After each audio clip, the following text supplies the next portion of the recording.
Hello, this is my video for the personal assignment, or personal assignment number 1.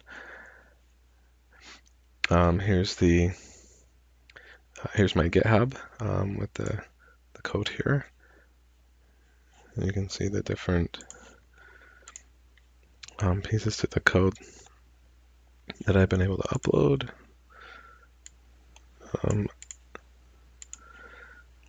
Then the index, go here.